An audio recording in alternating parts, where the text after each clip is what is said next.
très heureux, je viens en voisin, puisque je suis curé dans une paroisse dans le 11e arrondissement. Je connais assez bien le sujet de Guadalupe parce que j'ai vécu au Mexique et que j'y suis beaucoup retourné depuis, emmené beaucoup de gens en pèlerinage et que ce lieu-là m'a touché.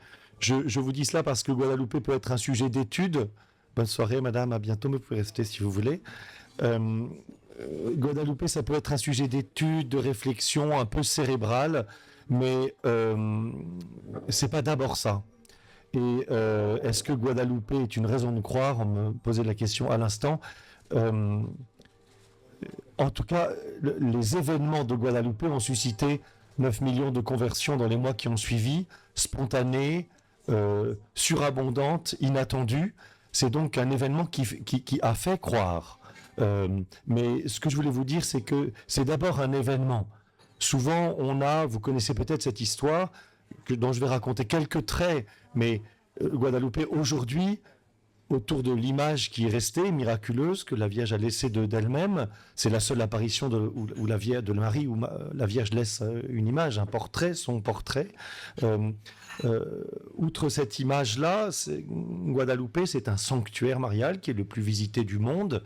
Et c'est surtout une expérience, l'expérience d'une rencontre. C'est quelque chose d'assez existentiel. Ceux qui sont allés au Mexique le savent peut-être, parce qu'en 4 secondes, ils se sont fait prendre dans les bras par des Mexicains, embrassés. On a pleuré, on a chanté, on a dansé, il y a des couleurs, il y a de la musique. Le Mexique est un peuple extrêmement tactile, sensible, existentiel. Et ce qui se passe à Guadalupe, si vous y allez, c'est que vous verrez que d'abord, il n'y a pas de bouquin sur Guadalupe, il n'y a pas tellement d'objets de réflexion, il y a une foule qui vient vivre quelque chose, qui vient vivre une expérience. Et quand vous leur demandez, le plus beau, c'est quand même de voir les gens qui viennent, des foules innombrables. Donc c'est le pèlerinage des éboueurs, c'est le pèlerinage des cyclistes, c'est le pèlerinage des policiers, mais ils viennent de tout le Mexique, partout, autour des fêtes de Guadalupe. C'est 8 millions de personnes qui viennent, c'est-à-dire 4 JMJ, juste une année normale. Ils viennent de partout, vous leur demandez pourquoi vous êtes là, ils disent mais pour voir ma mère. Enfin, évidemment, je viens voir ma mère.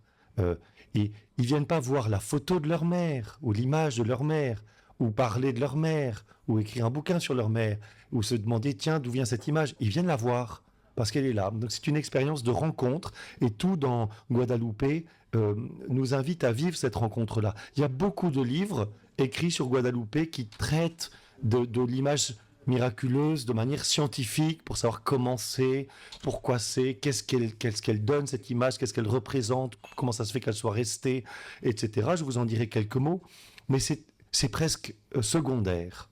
C'est presque secondaire. Il faut d'abord à Guadalupe voir qu'est-ce qui s'est passé, comment ça s'est passé, qu'est-ce que Marie a dit, à qui elle l'a dit, comment elle l'a dit, pourquoi elle l'a dit. Dans quel contexte elle l'a dit et qu'est-ce que ça a suscité? L'image est un des signes supplémentaires et on aurait tort, à mon sens, comme le font la plupart, hélas, des livres de Guadalupe, de se focaliser sur le support qui en est resté et autour duquel aujourd'hui on vient prier. Alors, les événements, qu'est-ce qui s'est passé? Je vais vous en donner juste quelques bribes pour ne pas,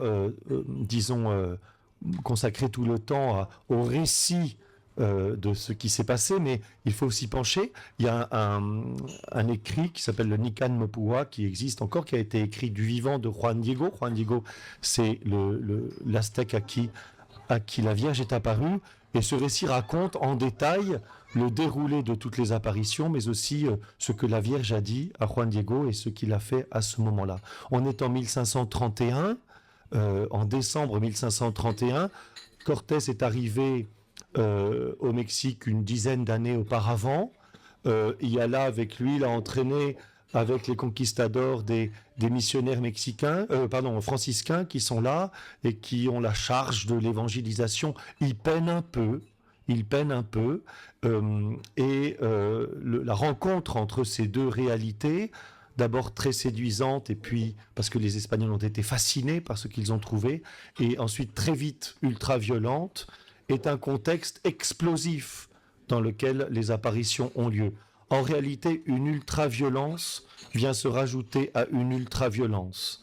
C'est-à-dire que les Aztèques, que Moctezuma, l'empereur sur lequel Moctezuma régnait depuis 1502, je crois, en tyran assez sanguinaire, est une culture qui voyait augmenter de manière exponentielle la violence dans son rapport au Dieu, dans son rapport au monde, et les sacrifices humains qui avaient lieu à cette époque-là à Tenochtitlan, qui est le nom de Mexico à l'époque, avaient atteint des sommets. On dit que pour la consécration du Templo Mayor, qui est ce temple, ce grand temple central à côté de la cathédrale de Mexico aujourd'hui, on était arrivé à quelques dizaines de milliers de sacrifices humains qui avaient lieu pour son inauguration de manière ininterrompue. Donc une ultra-violence sur laquelle est venue se percuter l'ultra-violence des conquistadors, parce que c'est vrai.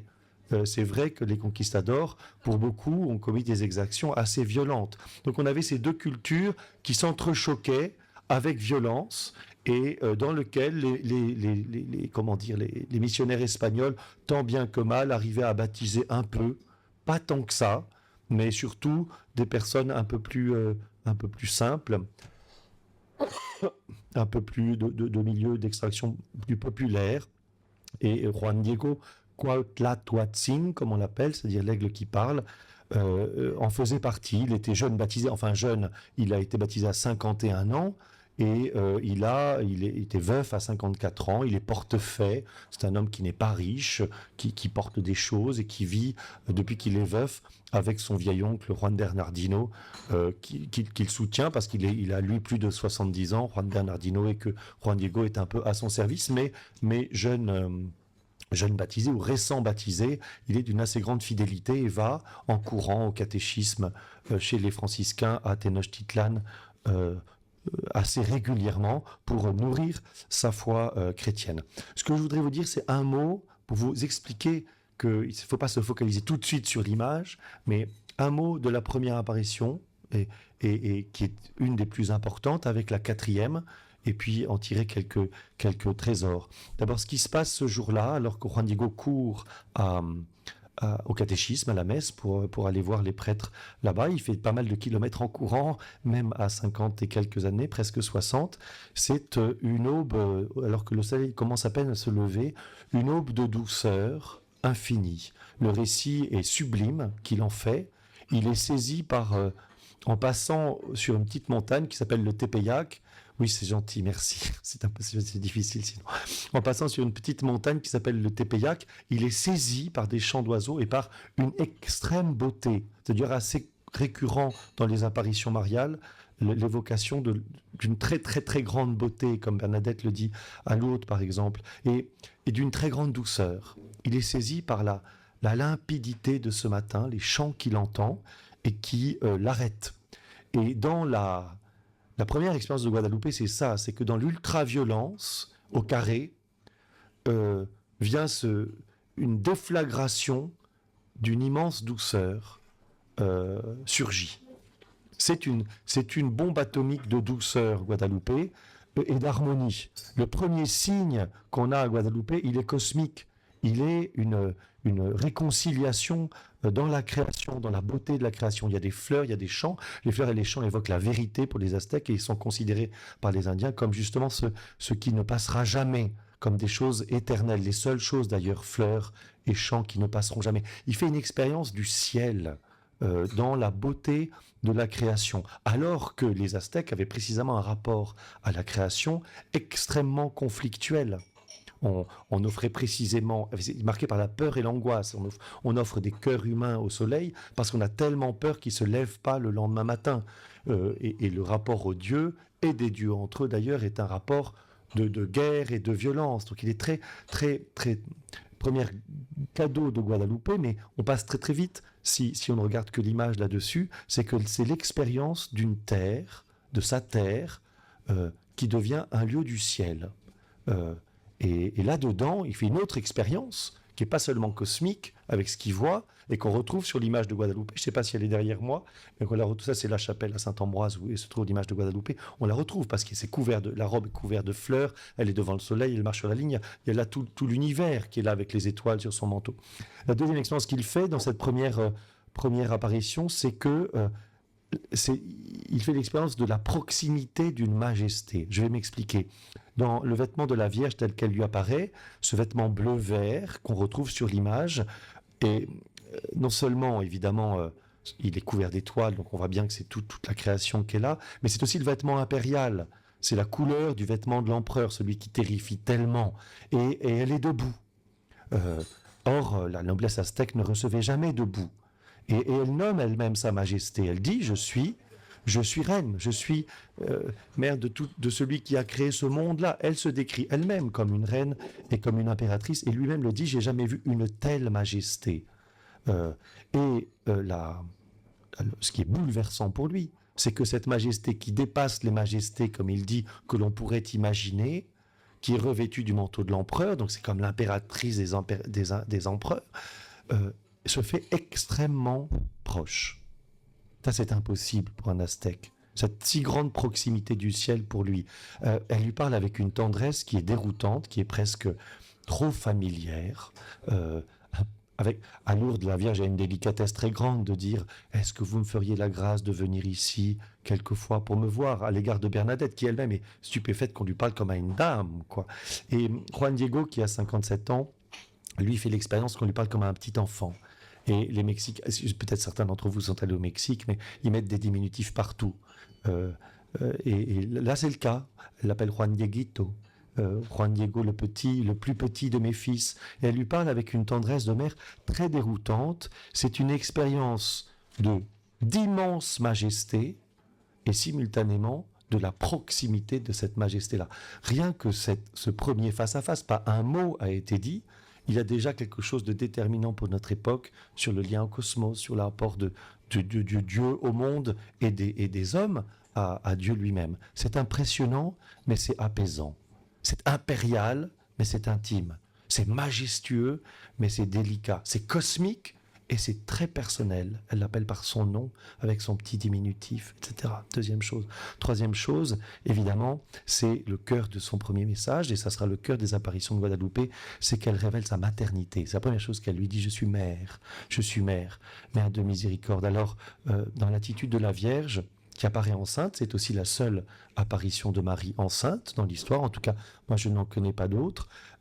Elle a une attitude humble et discrète, la tête un peu inclinée, le regard de côté. Et lorsqu'on a fait lire dans les années 90, commenter cette image à des Indiens dans les années 90, ils disaient oui, cette femme est à la fois extrêmement digne, mais réservée. Elle s'incline devant quelqu'un d'autre.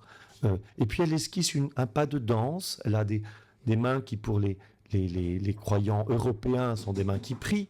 Mais les Aztèques, eux, priaient en dansant. Donc c'est à la fois la prière pour les deux peuples. Elle est inclinée et elle prie, elle sert. Donc elle est à la fois impératrice et reine et à la fois elle est servante. C'est très étonnant. Et devant qui s'incline-t-elle? Elle le dit elle-même, qu'elle est la mère, qu'elle porte celui qui porte tout.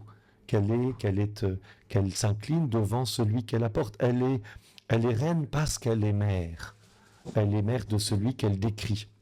Voilà.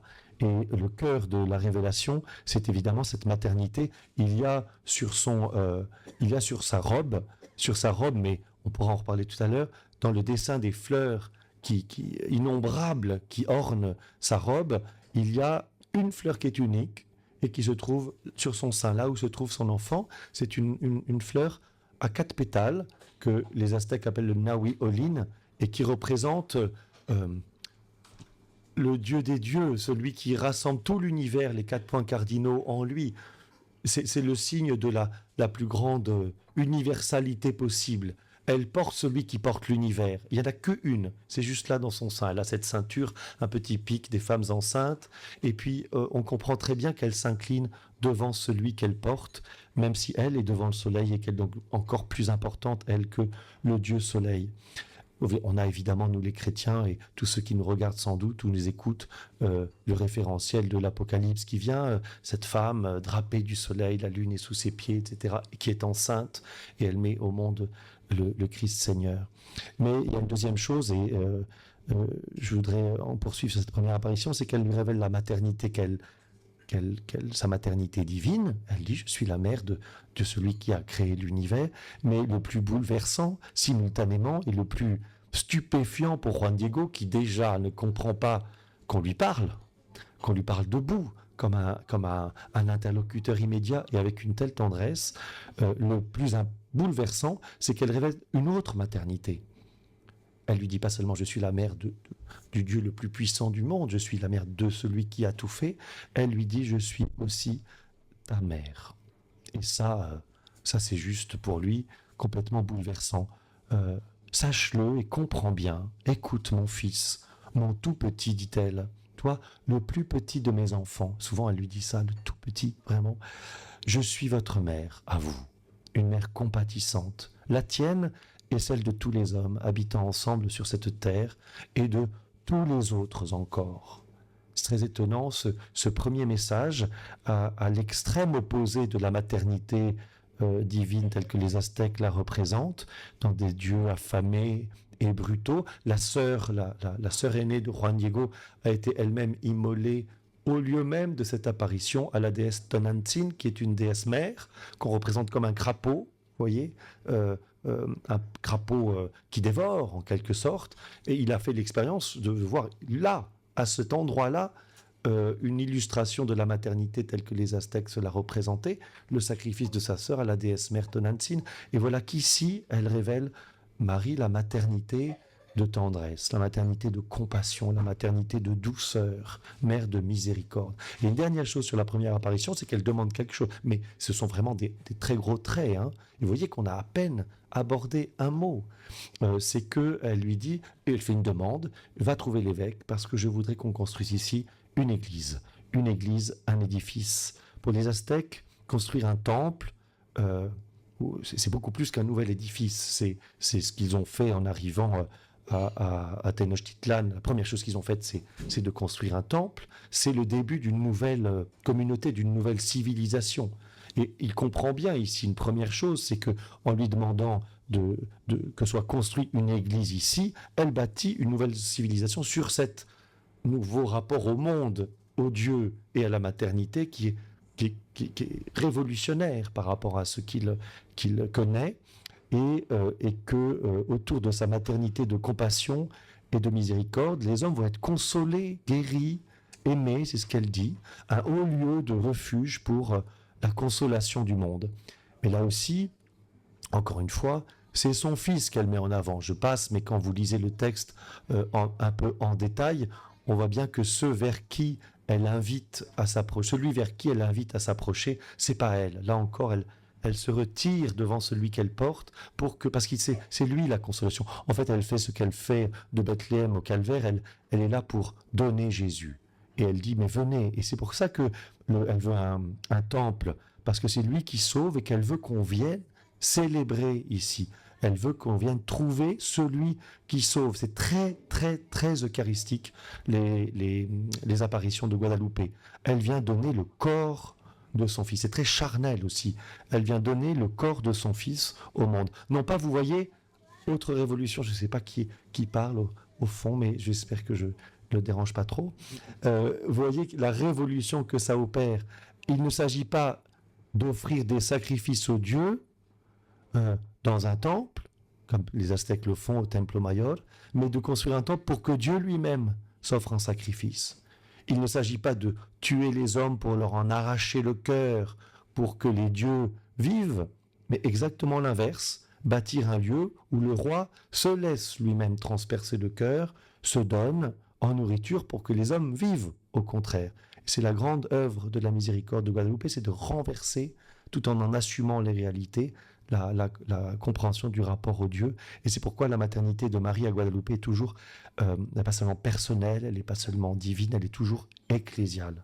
Marie, dès le début, c'est marrant parce que tout au long des apparitions, elle montrera un respect absolu de la décision de l'évêque. Elle envoie Juan Diego voir l'évêque. Elle pourrait dire toc toc, faisons un temple et tant pis pour eux. Ils n'ont rien compris. Pas du tout. Et chaque fois, elle repasse par l'évêque. Et il est un peu lent aussi à croire, mais la maternité de Marie, qui là figure aussi de l'Église, elle ne veut pas se manifester autrement que par l'Église, et même par l'Église hiérarchique. Et Tsumadaga, qui est un évêque qui a été assez remarquable et qui est extrêmement respecté par les Indiens et les Aztèques, contrairement à beaucoup des conquistadors, aura un rôle absolument déterminant dans l'accueil et le rayonnement des événements de Guadalupe, parce que vous l'avez compris, Guadalupe c'est d'abord un événement, une rencontre qui se vit et qui va irradier, comme par répercussion, dans un effet de déflagration, l'entièreté des Amériques et, Dieu le veuille, d'un peu plus du monde, mais ça peine à passer l'océan, en fait. C'est pour ça que j'ai mis une image de Guadeloupe dans mon église.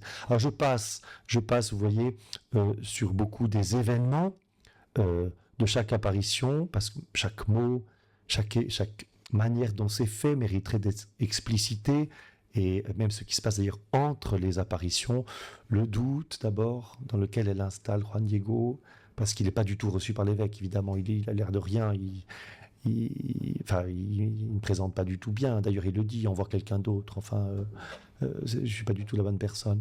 Et il se fait jeter, effectivement. L'évêque ne le jette pas, mais enfin, il me dit, je t'entendrai une autre fois, quoi, en gros.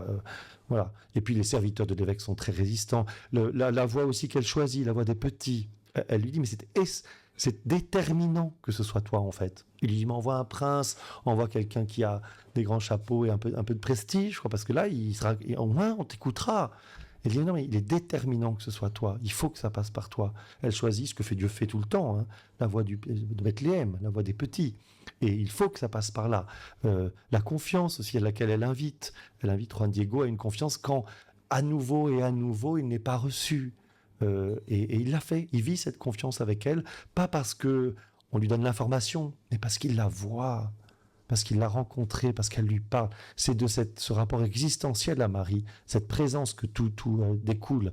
Et puis, il y a aussi tout un discernement entre la sagesse ou l'orgueil qui est demandé à l'évêque. Pour le coup, c'est un peu comme Hérode. Les mages arrivent en disant, voilà, elle s'est levée la lumière. Le roi est venu, est-ce que tu veux venir? Et alors là, il est pris entre à la fois ceux qui voudraient bien croire et à la fois le dérangement que ça suscite, etc. Il y a toute une école de vie spirituelle pour les chrétiens aujourd'hui et pour ceux qui, à l'époque, en 1531, ont eu à le vivre, qui est, je pense, prophétique pour notre temps, je vous en dirai pourquoi tout à l'heure, mais qui est en soi tout un chemin de conversion personnelle que l'on peut vivre nous aussi. Je voudrais vous dire un mot, en revanche, de la 4e apparition, parce qu'il y en a eu 4. La première est déterminante, presque tout y est déjà contenu, dans ce rapport au cosmos, à la maternité, à l'Église, au Christ, à Juan Diego, dans ce qu'il voit et dans ce qu'il entend, le lieu aussi dans lequel il entend.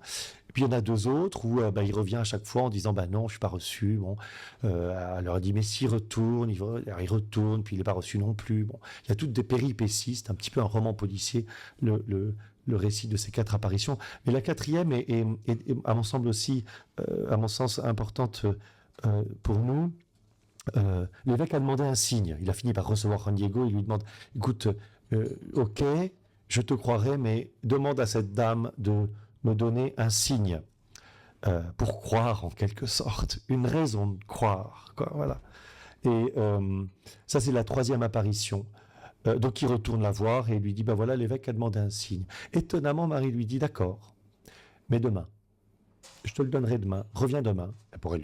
C'est la Sainte Vierge, elle pourrait lui donner tout de suite. Et puis hop, il repartait sur le champ. Non, il lui dit demain, un petit délai, là, étonnant. Et puis, qu'est-ce qui se passe? C'est qu'il rentre chez lui, assez content, très, très heureux, parce que le lendemain, il sait qu'elle va l'exaucer. Et là, Juan Bernardino, son vieil oncle de 113 ans, est aux portes de la mort, sans doute en raison d'une flèche empoisonnée qu'il a reçue, parce qu'il fait partie des convertis, les Indiens résistants au christianisme étaient assez violents à l'égard des convertis. Il va mourir. Donc il est face à vraiment un imprévu assez violent, c'est que son oncle bien-aimé va mourir. Pour les Aztèques, comme pour les chrétiens d'ailleurs, la confession des péchés avant la mort était déterminant. Et donc il est là, il ne sait pas quoi faire. Il doit courir, partir, chercher un prêtre. Mais du coup, il y a un délai, il ne peut pas faire au petit matin ce que la Vierge lui a demandé. Qu'est-ce que je fais? Donc il est pris entre à la fois la charité, l'hésitation, la lâcheté, bref, il ne sait pas quoi. Qu'est-ce que je fais? Je vais là où la Vierge m'a dit pour récupérer le signe, ou je m'occupe de mon oncle. Il y a une espèce de délai, de détour, et il choisit de ne pas y aller et d'aller chercher un prêtre, de faire un détour. Alors, il est touchant parce qu'il dit, elle est toujours apparue sur le Tepeyac, mais je vais passer par ailleurs. Comme ça, elle ne va pas me voir. C'est charmant.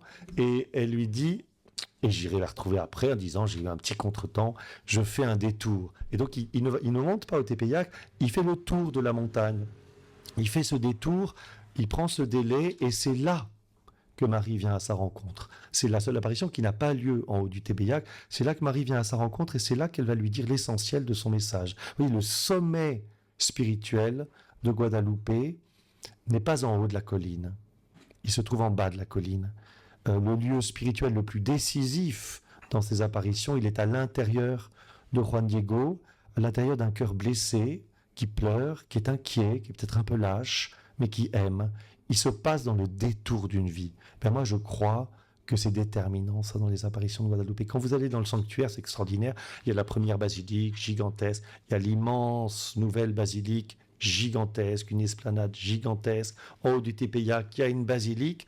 Et où a eu lieu la quatrième apparition, dans ce détour d'un village, il n'y a rien. Il y a un virage qui descend, les gens passent. Il y a une vague plaque. Ici a eu lieu la quatrième apparition. Bon, sauf que c'est exactement là qu'elle lui dit l'essentiel de ce qu'elle a à lui dire.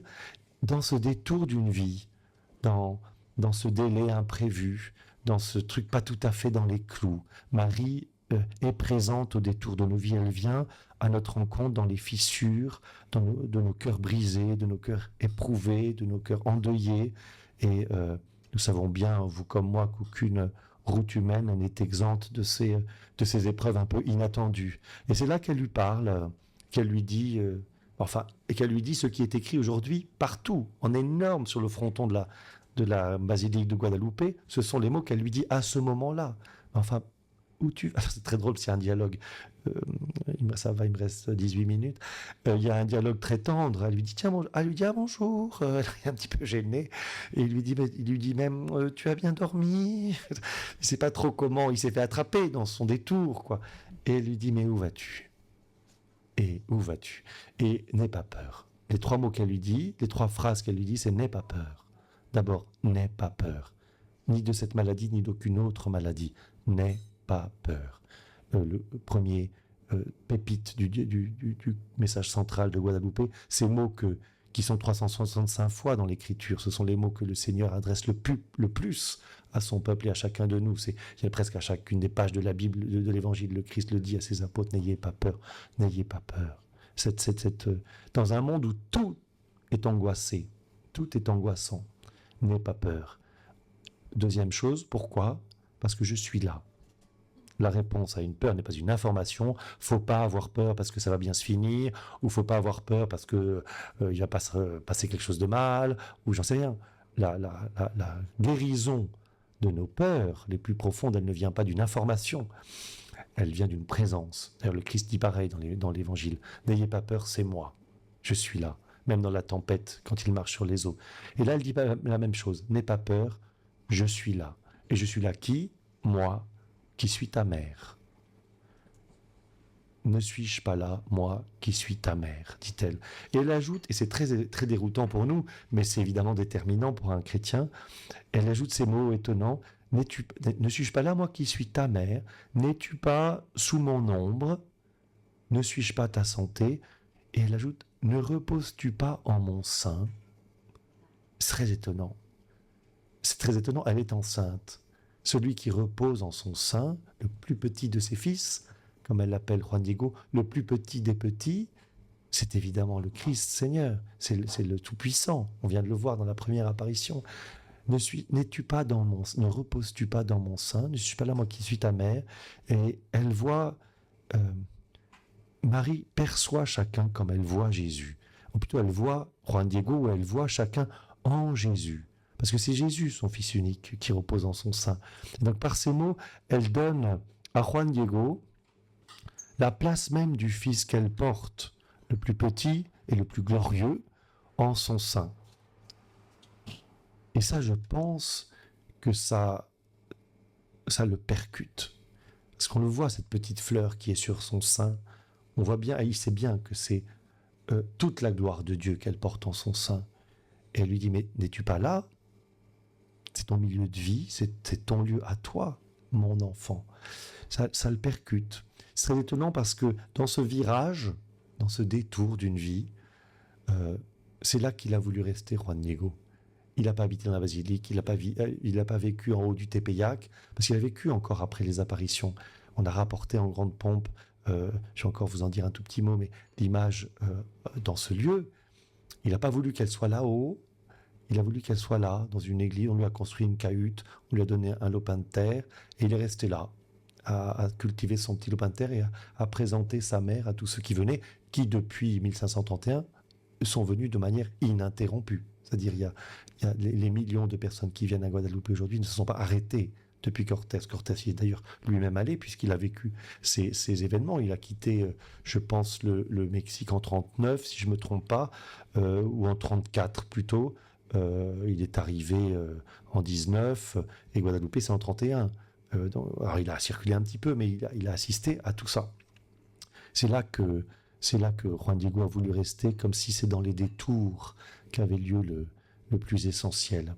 Alors évidemment, je voudrais vous parler des fleurs, parce que le signe que la Vierge lui donne, ce sont des roses de Castille qui poussent en haut du sommet le 12 décembre, en haut de cette terre complètement aride et de cailloux. Il se trouve qu'en plus, Monseigneur Tsumadaga, l'évêque, était était féru, comme on dit plutôt, de roses, justement. Donc c'est aussi un signe pour lui. Donc il va cueillir ces roses inattendues en haut du Tepeyac. Elle les accommode dans sa tilma. Donc la tilma, c'est le vêtement qui nous reste, c'est sa cape. C'est pas un poncho, c'est une cape, c'est un carré d'étoffe qui pour les Aztèques était extrêmement important. Il met ses roses dans sa tilma, Marie les accommode et lui demande d'aller les porter à l'évêque. Il y a évidemment ce qui se passe alors, c'est que l'évêque le reçoit et sans que Juan Diego ne soit lui-même au courant qu'il y a une image sur sa tilma, il lui donne les roses, mais ce que l'évêque voit, c'est de l'image. Et il tombe à genoux, tous ceux qui sont là aussi. Il y a une très très belle conversion des gardes, des méchants gardes, ceux qui ont voulu le repousser et qui se font retourner le cœur par la beauté. Parce là encore, c'est un lâche, Juan Diego, il a pas fait ce que la Vierge lui dit. Il lui a dit, tu montes ces roses à personne, tu ne montes à personne. Et les gardes lui ont dit si, ils l'ont forcé, quoi. Et il a lâché, il leur a montré quand même les roses à eux, quoi. Et parce que c'est pas Superman non plus, Juan Diego, voilà.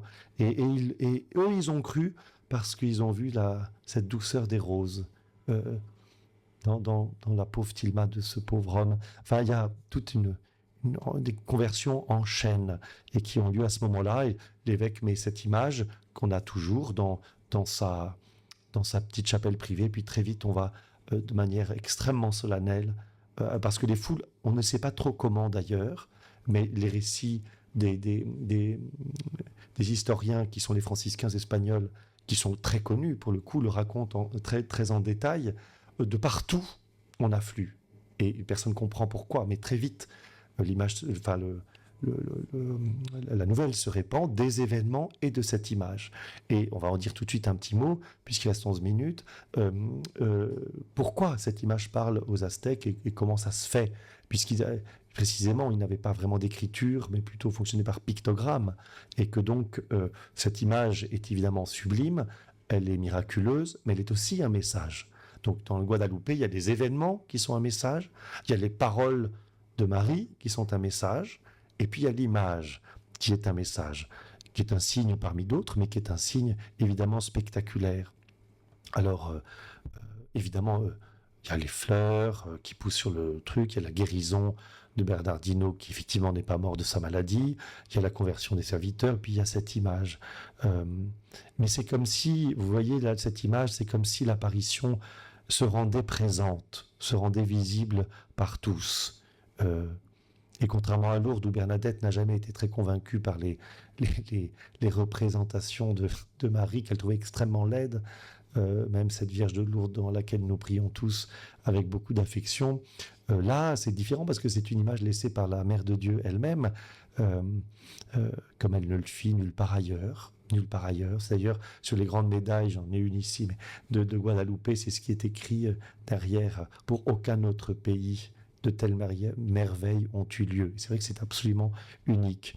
Voilà. Alors personne ne peut expliquer la nature ni la technique de cette représentation que moi je connais bien, que j'ai pu aussi contempler de tout près, parce que elle est un peu haut et un peu loin dans la basilique. On a même mis des tapis roulants en dessous pour que les gens ne restent pas parce qu'en fait on a envie de rester sous son regard. Donc on se met là, puis on est amené loin, puis mais ça va dans les deux sens. Donc on peut faire plusieurs allers-retours comme ça pour rester sous l'image. Elle est un peu loin, mais il se trouve que derrière l'image, en fait, qui est dans une grande vitre blindée, on peut la retourner quand la basilique est fermée, d'abord pour nettoyer la vitre, et puis pour la vénérer d'un petit peu plus près, il y a ce qu'on appelle derrière le camerine, qui est une petite pièce dans laquelle on tient à 5 ou 6. Donc on est nez à nez avec l'image de Guadalupe, c'est très très très bouleversant d'y être. Là, on ne peut rien comprendre, ou du moins on a du mal à expliquer ce que c'est et comment ça a été fait. Il n'y a pas de pigments connus sur Terre qui correspondent à cette image-là. Et puis beaucoup d'autres détails, on va en évoquer quelques-uns, mais on ne peut que la contempler et se laisser bouleverser parce que c'est une porte ouverte, permanente sur le ciel. Ne suis-je pas là, moi qui suis ta mère, ne s'est pas interrompu. Et c'est pour ça que les Mexicains ne viennent pas d'abord regarder une image scientifiquement étonnante. Ils viennent voir leur mère, c'est ce qu'ils vous disent. Ils viennent voir leur mère, c'est comme parce qu'elle est là, en fait, et que cette présence durable ne s'est pas dissipée. Alors c'est un bout de tissu d'un mètre 50 à peu près, qui est un objet assez paradoxal parce qu'il est d'une très grande fragilité. En ce sens où le textile de cactus un peu pauvre, en plus, dont était fait la tilma de Juan Diego, en plus dans l'ambiance, parce que c'est construit sur un marécage, Tenochtitlan, donc il y a du salpêtre, il y a tout ça. Les meilleures copies qui ont été faites sur une texture identique ont duré 10 ans, grand maximum, avant de se déliter complètement. Voilà, ça fait 500 ans. Donc ça, c'est un des premiers miracles. C'est paradoxal parce que c'est très fragile et donc très fort, ça dure. Et personne ne comprend, avant même de se dire que la nature de l'image est miraculeuse, ou du moins scientifiquement spectaculaire, le fait qu'elle dure est un miracle encore plus spectaculaire. Voilà, c'est fragile et fort. C'est une étoffe très rugueuse, et étonnamment, vous ferez l'essai de peindre sur une étoffe très rugueuse, mais étonnamment, les traits sont extrêmement fins. Extrêmement fins. Techniquement, il n'y a pas d'après en plus. Il n'y a pas d'après sur le tissu avant. Bon. Et puis, c'est un support fragile, mais qui dure. Rien ne peut durer ainsi. En 1785, il y a eu un accident de l'acide nitrique qui est tombé, et puis à peine rien ne s'est passé. Un petit coin a été abîmé, qui est en train de s'estomper complètement. En 1921, vous connaissez sans doute tous cette histoire, un bouquet piégé, une période où le président Calles au Mexique était fondamentalement anticlérical. Un bouquet piégé a été posé devant l'image qui avait à peine une petite vitre, parce qu'en plus, pendant des années, voire des décennies, l'image n'était pas du tout protégée. Donc les Mexicains, vous voyez bien comment ils sont, ils touchent tout, ils venaient embrasser, toucher, etc. Tout ça aurait dû partir en poussière, en fait.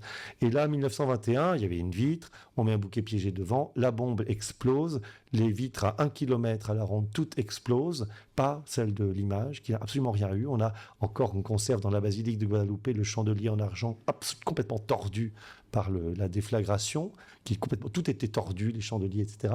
Et l'image n'a rien eu. Alors, c'est un peu ponctué de ça. Elle est là. Ça montre pas que c'est tout puissant comme l'Arche d'Alliance dans Indiana Jones, mais ça montre que Marie est là, que Marie qu'on ne touche pas au ciel en fait, mais que le ciel est vraiment bien là.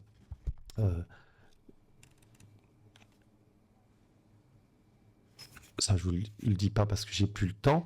Et voilà. Sur le nom de Guadalupe, on reviendra sur quelques éléments scientifiques, si vous voulez, ou un peu miraculeux de l'image. Sur le nom de Guadalupe, c'est un des éléments qui, pour moi, est amusant. Le fait qu'elle apparaît métisse, donc on voit bien qu'elle mêle deux cultures, la culture espagnole et la culture aztèque. Donc déjà, elle a une petite croix autour du cou, mais à la fois dans un ovale qui était aussi ces objets d'offrande aux dieux pour les Aztèques. Donc là aussi, elle mêle les deux.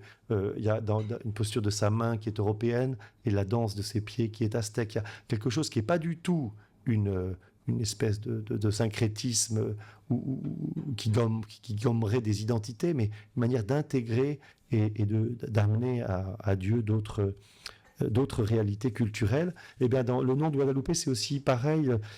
Un ancien sanctuaire en Espagne existe, Notre-Dame de Guadalupe, à laquelle justement les conquistadors confiaient à la fois leurs entreprises et leurs prières avant de partir. Mais en nahuatl, qui est la langue que la Vierge a dû utiliser, comme le patois pour Bernadette quand elle apparaît à Lourdes, c'est Cuatlazupe, on pourrait se présenter comme ça, c'est celle qui écrase le serpent.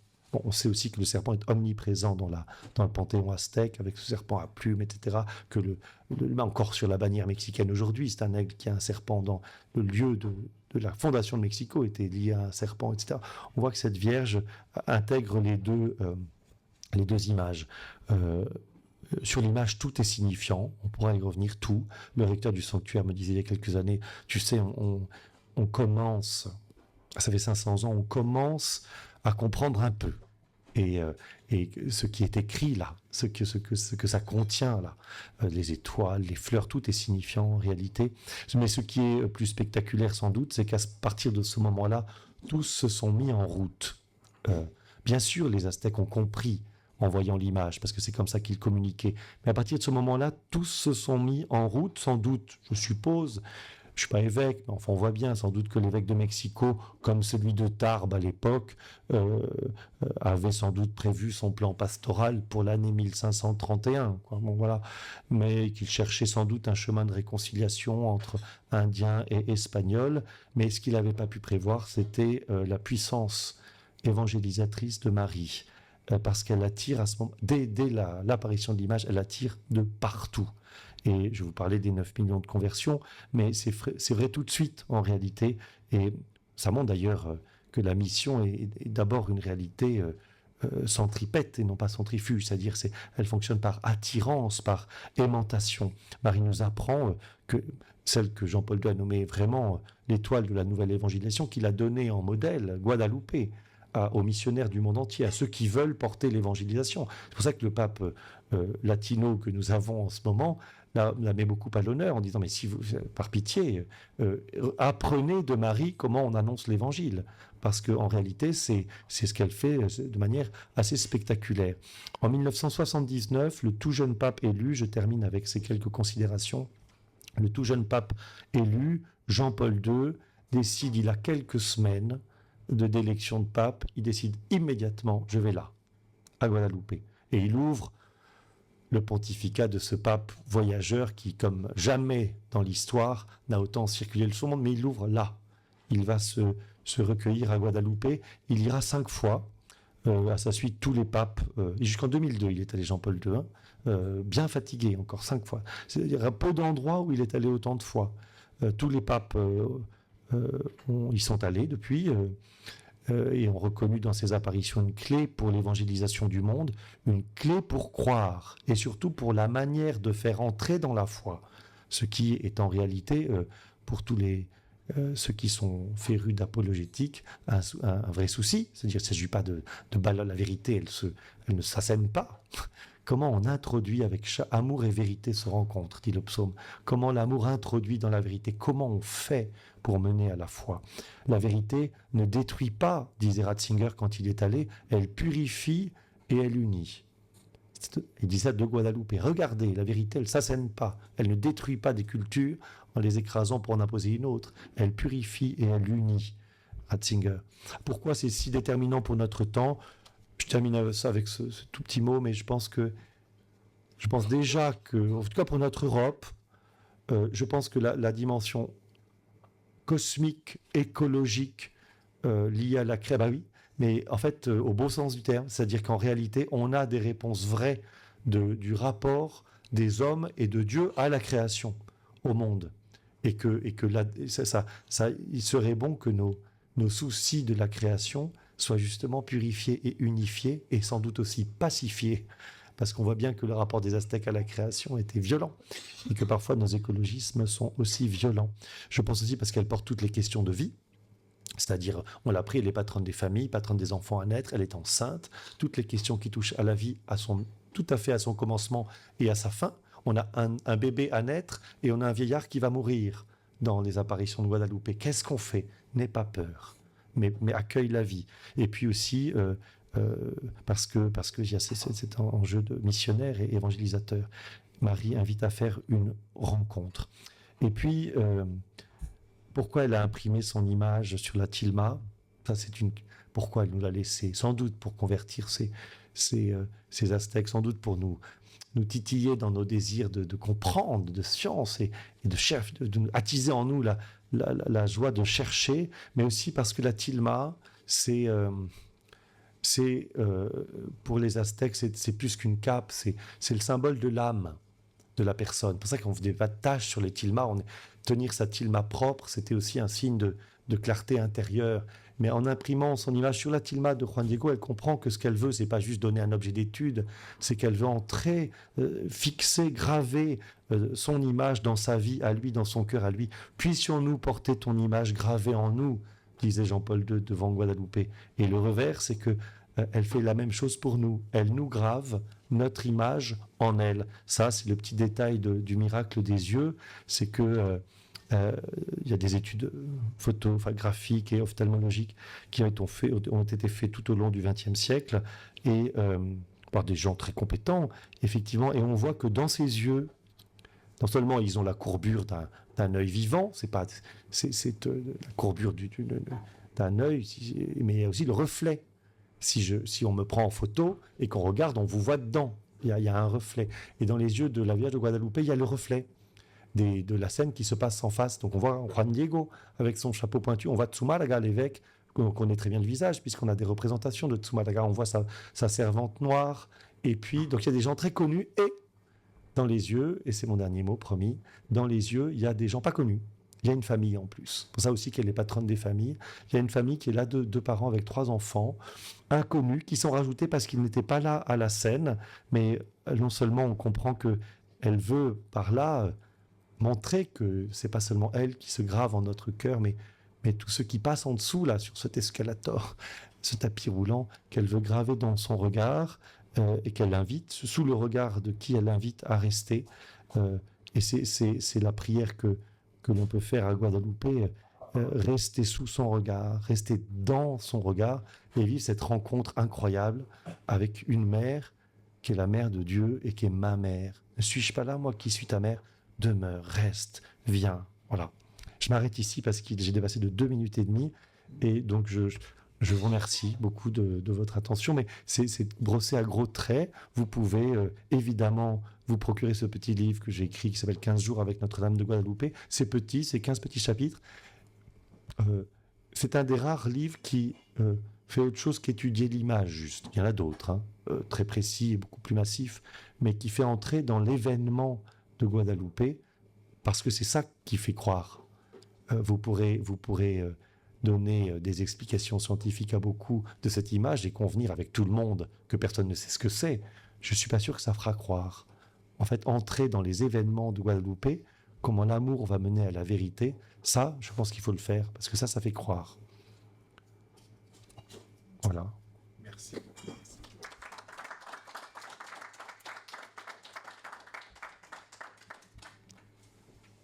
J'ai pas toussé.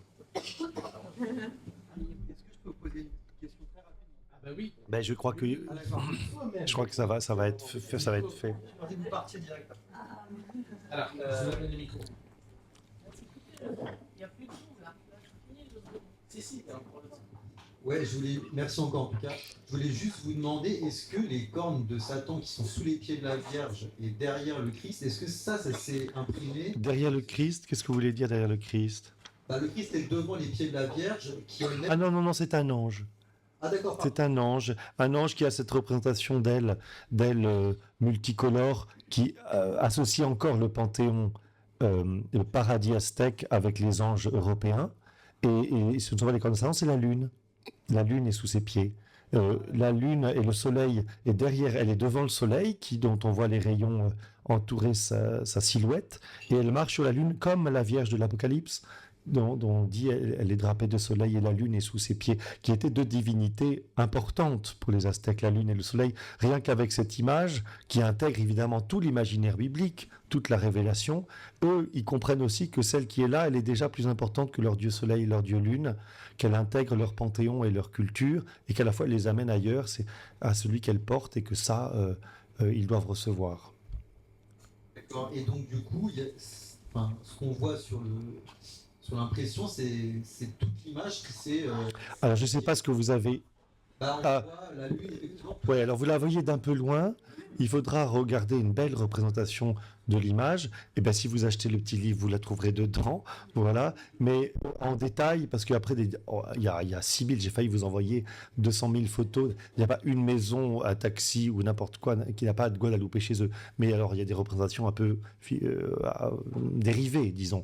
L'image véridique est celle-là, effectivement. Et c'est cette image qui s'est imprimée sur la tilma de Juan Diego, qui est aujourd'hui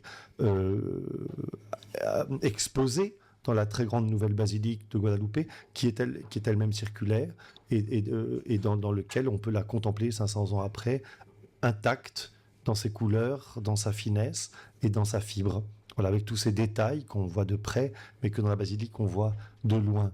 Et si l'artiste a voulu que la basilique soit circulaire, c'est précisément parce qu'il était mexicain. Enfin, les Mexicains font des abrazos, vous savez, toujours. Donc c'est des gros câlins, c'est des grands abrazos comme ça, comment on dit ça en français, une étreinte, voilà, une étreinte pour tout le temps. À Guadeloupe, le sanctuaire lui-même est un immense abrazo. C'est-à-dire on entre dans le cœur à cœur de tendresse avec la mère qui nous prend dans son manteau, et le toit de la basilique est vert comme... enfin c'est du cuivre, mais donc il a verdi, il est de la couleur du manteau de la Vierge, on comprend qu'on entre dans cette grande étreinte, voilà.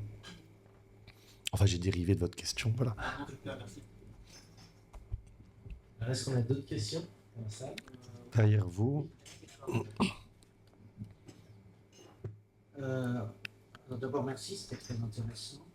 Je voulais vous demander si, à votre avis, on pourrait faire un parallèle avec le Saint-Suaire de Turin.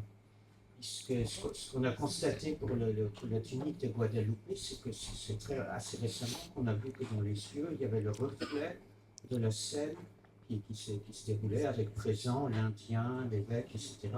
Et pour le Saint-Suaire de Turin, c'est aussi récemment qu'on a vu qu'il y avait l'image d'un corps crucifié. Les études sur le linceul de Turin, le dernier livre qui est paru dessus est absolument remarquable. Pardon, oui. Pour terminer mes questions, est-ce que ce ne serait pas en quelque sorte quelque chose un peu pour notre temps, un peu incrédule, par laquelle le Christ et la Vierge ont voulu manifester la réalité de leur présence? Sans doute, il y a des vraies différences. On a un objet et une image miraculeuse, ça dans les deux cas. On a une étoffe et une image, disons, incomprise en tout cas, et sans doute miraculeuse. Dans les deux cas, il n'y a aucun doute que le linceul de Turin est le linceul du Seigneur, mais il n'y a pas de pigment. Le linceul de Turin, c'est une image encore plus liée à l'événement sans doute de la résurrection, enfin l'événement, et il manifeste plutôt une absence, c'est-à-dire que précisément le ressuscité n'y est plus au tombeau, et que le crucifié ne cherchez pas, vous cherchez Jésus, le crucifié, il n'est pas ici, il est ressuscité, et donc il est un signe qui nous est donné de la mort vaincue et de la présence du Seigneur au travers de cette porte fermée qui est devenue une porte ouverte, celle du tombeau. Guadeloupe, c'est un peu différent. D'abord, c'est des pigments. C'est une œuvre d'art dont on ne sait pas ce que c'est ni comment elle a été faite. Mais il y a une œuvre d'art. Moi, j'aime bien ce petit détail. C'est que quand la Vierge envoie Juan Diego, elle lui dit monte au Tepeyac maintenant. C'est la 4e apparition. Elle le prend dans son détour là. Monte au Tepeyac, prends ton signe. Il cueille les roses, il la met dans sa tilma. Elle pourrait lui dire va chez l'évêque maintenant. Pas du tout. Elle dit viens me voir. Et là, elle la prête, elle dispose, on dit, ce qu'il y a dans la tilma. On ne sait pas ce qu'elle fait, mais on dit elle elle les arrange. Puis elle dit maintenant tu y vas. Comme si elle-même s'était faite artiste en fait, ou avait fait quelque chose là. Et puis là, contrairement au linceul de Turin, même s'il nous ouvre le ciel en grande partie, enfin, la tilma de Juan Diego à Guadalupe est le signe d'une présence. Je suis là, moi qui suis ta mère. C'est des distinctions. Après, on cherche l'un pour l'un comme pour l'autre, et plus ça va, plus on trouve. Mais comme dans le mystère de Dieu, moi qui suis docteur en théologie, je vois bien que plus on cherche, plus on comprend des choses sur Dieu, plus on réalise qu'en fait, il est beaucoup plus grand qu'on l'imagine. Donc il y a encore plus à chercher. Et je crains que quand il s'agit, sans doute vous n'allez pas me contredire, mais quand on cherche à trouver, on trouve. Et on trouve qu'il faut en plus chercher encore. Voilà. Sinon on met Dieu dans une boîte et on a résolu le problème. Voilà. Or, ce qu'elle veut et ce qu'elle fait à Guadalupe, c'est mettre des gens en marche pour aller vivre quelque chose avec Dieu. Et pas seulement faire une théorie sur Dieu. Les 8 millions de... 9. C'était 9 millions. C'était juste après. Parce que Bien sûr. Mais c'est un très très beau récit. Je ne sais plus exactement où il est dans le bouquin, mais les 9 millions, c'est dans les mois et les brèves années qui ont suivi. Et ce qu'on n'arrivait pas à faire, hein. Il peinait, et Motolinia, qui est l'historien un peu officiel, disait lui-même, on n'en peut plus. En fait, on n'en peut plus. Ils viennent de partout. On peut plus. On n'arrête plus de baptiser. On a les. Il est mort de fatigue à force de baptiser. Ben voilà. Je ne sais pas ce détail-là, mais en tout cas, ils étaient épuisés. Et les gens, ils étaient un peu tentés comme nous, prêtes parfois, vraiment, on n'en peut plus parce qu'on a des journées de malades. Et il y a la dame qui nous arrête juste à la fin de la messe. Où, on n'a qu'une envie, c'est vraiment d'aller se reposer maintenant. Et là, les historiens disent, mais ils nous supplient en nous disant, non, vous rigolez, on est venu à pied de tellement loin que baptisez-nous, quoi. Baptisez-nous maintenant. Et donc, c'est très beau de voir ces récits qui sont très connus. Qui sont pas du tout, ils s'y attendaient pas, hein, et qui voient que ça, puis il y a eu quelques miracles de guérison, etc. immédiats, et puis ça n'a pas arrêté. Et aujourd'hui, moi, je vous invite à y aller et à évidemment voir la Vierge, faire une expérience spirituelle vous-même de cheminement, de conversion, mais à vous installer un coup et à regarder qui vient, qui est là en Guadalupe, qu'est-ce qu'ils font, qu'est-ce qu'ils font ces gens-là et qui ils sont. J'ai emmené un jour des gens très importants de notre monde qui ont été bouleversés par ça. C'est-à-dire de voir ces petits. C'est des petits. Hein, parce qu'au Mexique, malgré tout ça, il y a quand même un gouvernement qui est très athée. Il y a eu les cristeros qui se sont fait massacrer. Tout à fait. Alors voilà, Calles, la bombe à Guadalupe, c'est juste avant la Cristiada, ou tout début de la Cristiada. Donc c'est un pays qui est extrêmement paradoxal, comme l'image de Guadalupe, c'est-à-dire qu'il porte en lui, et sans doute pour toujours, parce que la culture mexicaine est née après les apparitions de Guadalupe. Il n'y avait pas de culture mexicaine avant. Il y avait les Aztèques et puis d'autres bourgades, enfin pas bourgades, ethnies ou clans qui se séparaient le territoire et qui généralement se faisaient la guerre en plus, etc. L'identité américaine, je puis dire, hein, en tout cas mexicaine, est née après ça, dans cette rencontre de deux. Mais elle porte en elle cette ultra-violence quand même. C'est un fait, hein, c'est un pays qui porte une violence et elle porte cette tendresse aussi. C'est ce qui est bouleversant chez les Mexicains, c'est qu'il y a toujours les deux. Donc il y a, il y a des narcotrafiquants qui viennent à Guadalupe pleurer parce qu'ils sont bouleversés, parce que c'est leur mère. Et puis après, ils flinguent 2-3 personnes. Et puis on sent que ce pays, d'ailleurs, les gens qui viennent sont eux-mêmes, ils me dorment dans la rue. On voit que il y a des tensions. Ce pays porte une tension de pauvreté, de rapport des uns aux autres. Et à la fois, dans Guadalupe, ça se résout. Oui, il y a des gouvernements assez antécléricaux. Oui, certains diront... D'ailleurs, il y a quelques livres qui sortent pour dire tout ça est faux. Ça ne tient pas beaucoup. Mais quand même, au Mexique, allez-y, regardez. Ils disent, 80% des Mexicains sont cristianos, mais 100% sont guadalupanos, parce que c'est quand même, on touche pas à ma mère. C'est pas possible ça.